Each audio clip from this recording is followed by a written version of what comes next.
Exercise 5.1 का ये रहा 7वां प्रश्न, जिसमें हम लोग 1 to 7 यानी 7 प्रश्नों का सॉल्यूशन सिर्फ हमें एपी पहचान कर उसका कारण देना है। तो 7वां, निम्नलिखित परिस्थितियों में संबद्ध संख्याओं की सूची में कौन एपी में है और क्यों? तो चलिए इसका पहला प्रश्न लेते हुए, क्रमागत वर्षों में एक शिक्षक का वेतन जब आरंभिक वेतन 800 रुपया तथा वार्षिक वेतन वृद्धि 500 रुपया है। यहाँ इसका मतलब हमारा जो ए है प्रारंभिक यानी आरंभिक 800 रुपया, ये हमारा प्रथम पद हो गया जिसे हम ए से सूचित करते हैं, यानी ए हमारा 8,000 रुपया हो गया। और इसके बाद हमारा वेतन लगातार वृद्धि कितना हो रहा है वार्षिक, तो 500 रुपया, तो ये हमारा डी हो गया कॉमन डिफरेंस। इस तरह हमें यह प्रश्न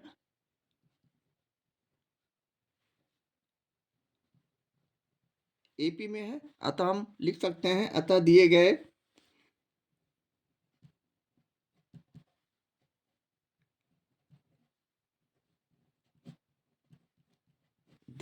पद हमारा क्या है, तो एपी में है।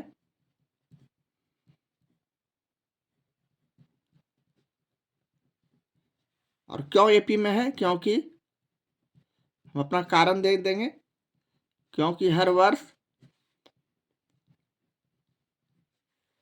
लगातार 500 रुपया का वृद्धि हो रहा है।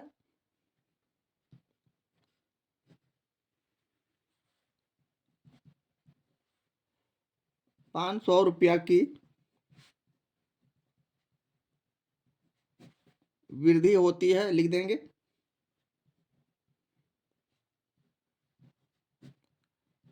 और यही हमारा आंसर हो जाएगा। इसी तरह हम प्रश्नों को सोचते हुए समझते हुए लिखते जाएंगे। अब लेते हैं दूसरा प्रश्न। प्रत्येक किसी का टैक्सी भाड़ा जब प्रथम किसी का भाड़ा 15 रुपया और अतिरिक्त प्रत्येक किसी का भाड़ा 8 रुपया है। इसका मतलब यहाँ जो हमारा ए जो भाड़ा है प्रथम 15 रुपया दिया हुआ है, तो यहाँ हम लिख देंगे अपने सॉल्यूशन में ए बराबर यहाँ हो जाएगा 8 रुपया 15 रुपया सॉरी, इसलिए प्रारंभिक भाड़ा 15 रुपया है, किसी का भाड़ा 15 रुपया, प्रथम किसी का भाड़ा 15 रुपया और अतिरिक्त हमारे पास किसी का भाड़ा 8 रुपया है। तो और डी हमारा यहाँ हो जाएगा 8 रुपया। अतः हम इसे उसी तरह लिख सकते हैं। अतः दिए गए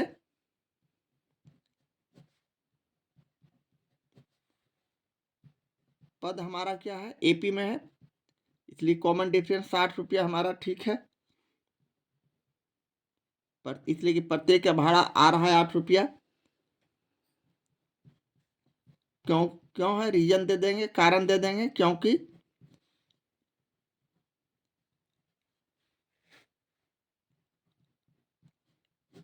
इसमें प्रति किलो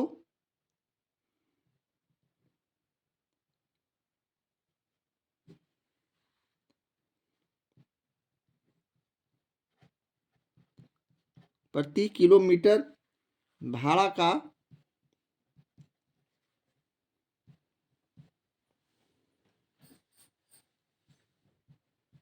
लगातार 8 रुपया की वृद्धि हो रही है। लगातार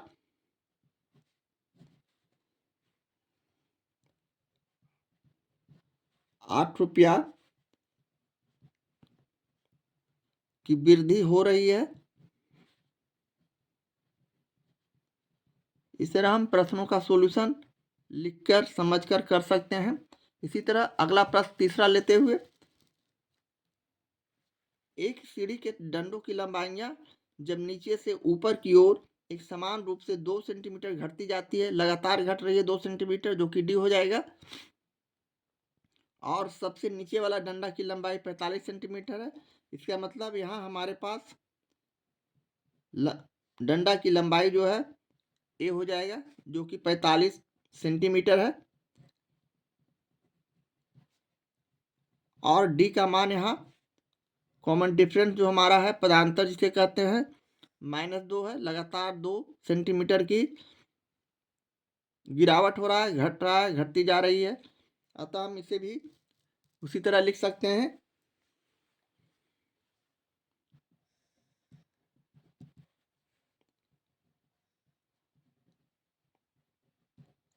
अतः दिए गए पद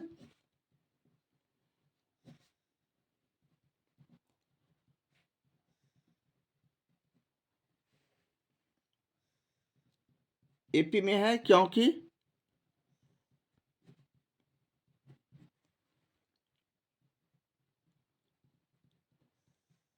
इसमें कितना गिरावट हो रहा है, तो -2 सेंटीमीटर का गिरावट हो रहा है। तो -2 सेंटीमीटर के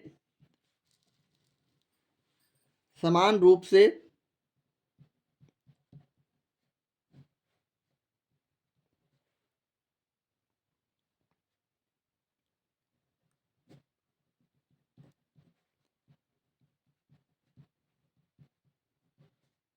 लंबाई घटती जा रही है।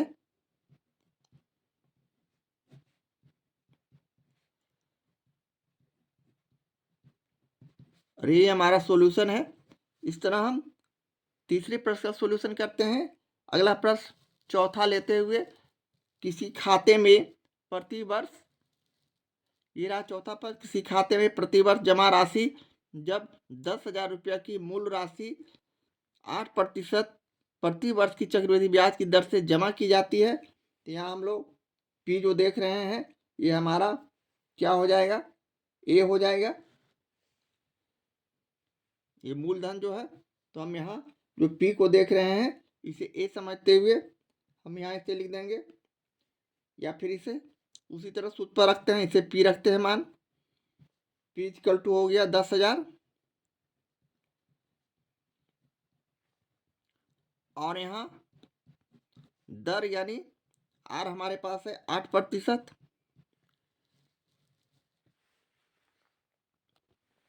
n वर्षों के बाद राशि क्या हो जाएगी, तो हम यहाँ लिख देंगे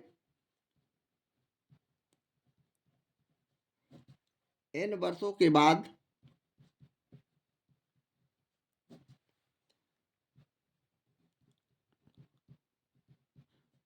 की राशि, जिसे हम TN से सूचित करते हैं, तो हमारा हो जाएगा 10,000 और 1 प्लस 8/100, 8% यानी n। अब यह जो पद है चक्रवृद्धि ब्याज की दर से बढ़ रही है, तो इसे हम कह सकते हैं, अतः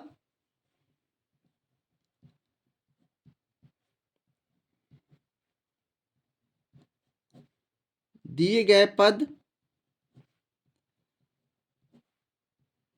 एपी में नहीं है क्योंकि चक्रवृद्धि ब्याज की दर से यह बढ़ रही है।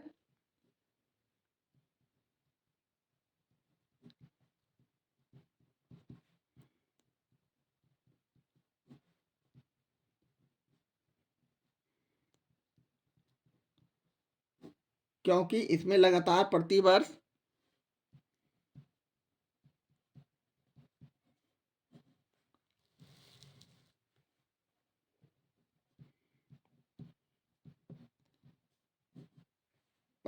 चक्रवृद्धि ब्याज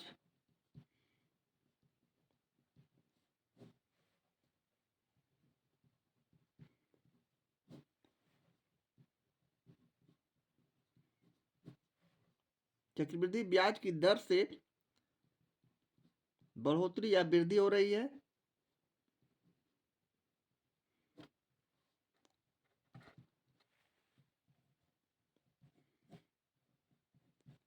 अरे ये हमारा सॉल्यूशन है, यही हमारा आंसर है। इस तरह हम प्रश्न 4 का सॉल्यूशन करते हैं। प्रश्न 7 का ये रहा 5वां प्रश्न। सुधा द्वारा क्रमागत वर्षों में बचत की गई राशि जब वह प्रथम वर्ष में 100 रुपया और प्रत्येक वर्ष 50 रुपया की राशि बढ़ाकर बचत करती है, तो हमें मालूम करना है कि यह एपी में है या नहीं है। तो यहाँ हमें ये समझ में आ रहा है कि हमारा प्रथम वर्ष में, मतलब जो शुरू का है, ये हमारा हो जाएगा यानी 100 रुपया, और बचत जो करने की तरीका है लगातार जो हो रहा है, कॉमन डिफरेंस 50 रुपया, तो यहाँ डी बराबर 50 रुपया। अब हम इसे लिख सकते हैं, अतः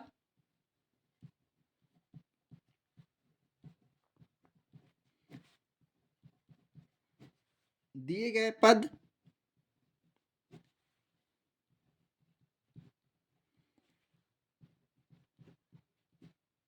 एपी में है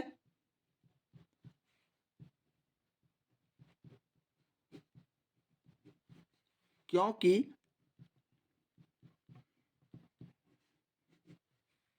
लगातार प्रतिवर्ष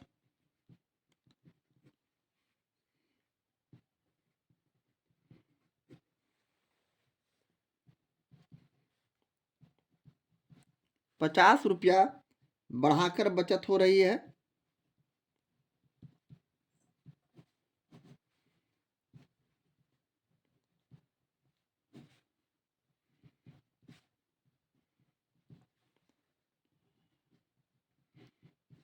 और ये हमारा सॉल्यूशन है, ये हमारा आंसर है।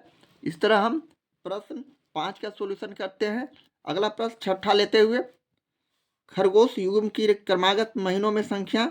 जब खरगोश का एक युग्म अपने पहले महीने में प्रजनन करने योग्य नहीं है, दूसरे और प्रत्येक आने वाले महीने में एक नए युग्म का प्रजनन करता है, प्रत्येक नया युग्म अपने दूसरे महीने और प्रत्येक आने वाले महीने में एक नए युग्म का प्रजनन करता है, यह मानते हुए कि किसी खरगोश की मृत्यु नहीं होती है, तो हम इसे इस तरह लिख सकते हैं, यानी खरगोश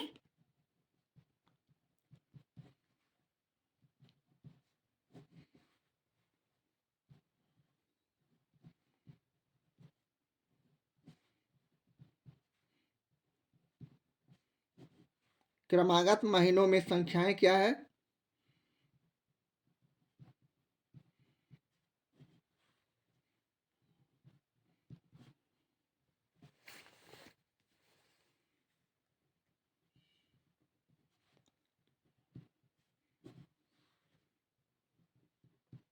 संख्याएं हैं हमारे पास, क्या क्या संख्याएं हैं? पहले में 1, पुनः 1, फिर 2, फिर 3, 5, 8, इस तरह का सीरीज आ रहा है। अतः दिए गए पद एपी में है, अतः दिए गए पद एपी में नहीं है क्योंकि यहाँ कॉमन डिफरेंस भिन्न भिन्न आ रहा है। एक में T1 और T2, T3, T4, T5, T6 इस तरह का हमारे पास श्रेणी दिया हुआ है, सीक्वेंस दिया हुआ है। तो यहाँ डी का मान निकालते हैं तो दूसरे पद में पहले पद को घटाते हैं तो एक में एक घटा तो 0, जबकि 2 में एक घटाते हैं तो 1 आता है, जो कि डिफरेंस कॉमन डिफरेंस इक्वल नहीं है। इस तरह हम इसे लिख सकते हैं, अतः दिए गए पद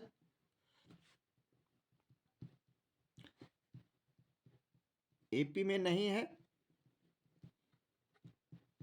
और क्यों नहीं है इसे हम कारण दे देंगे, क्योंकि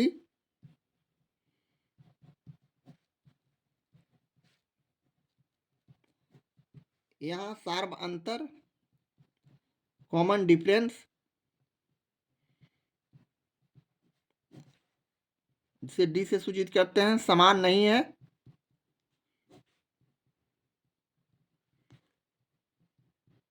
और यही हमारा सॉल्यूशन हो जाएगा। इस तरह हम प्रश्न 6 का सॉल्यूशन करते हैं। अंतिम प्रश्न 7वां लेते हुए, 7वां का ये रहा 7वां प्रश्न। लगाई गई पूंजी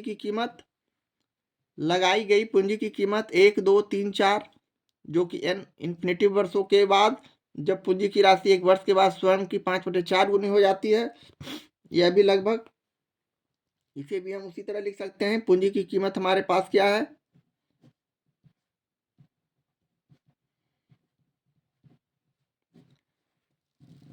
पूंजी की कीमत 1, 2, 3, 4 वर्षों में है।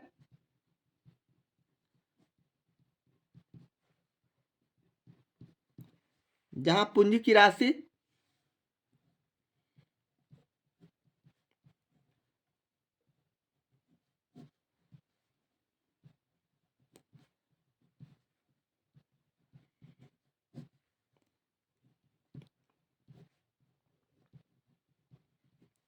एक वर्ष के बाद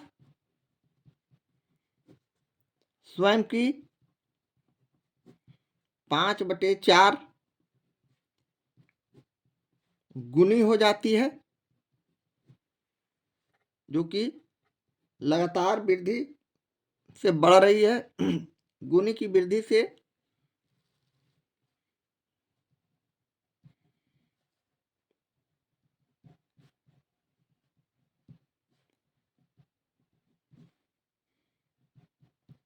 अतः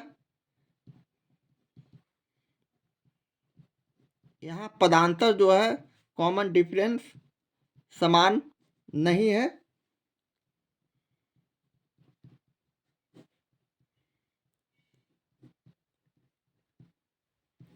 इसलिए दिए गए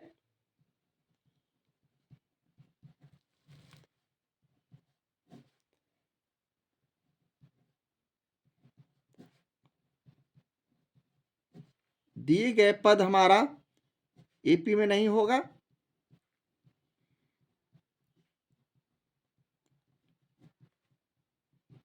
और यही हमारा सॉल्यूशन है, यही हमारा आंसर हो जाएगा। इस तरह हमारा ये चैप्टर, ये एक्सरसाइज समाप्त हो चुका है। अब मिलते हैं अगले एक्सरसाइज में, तब तक के लिए बाय।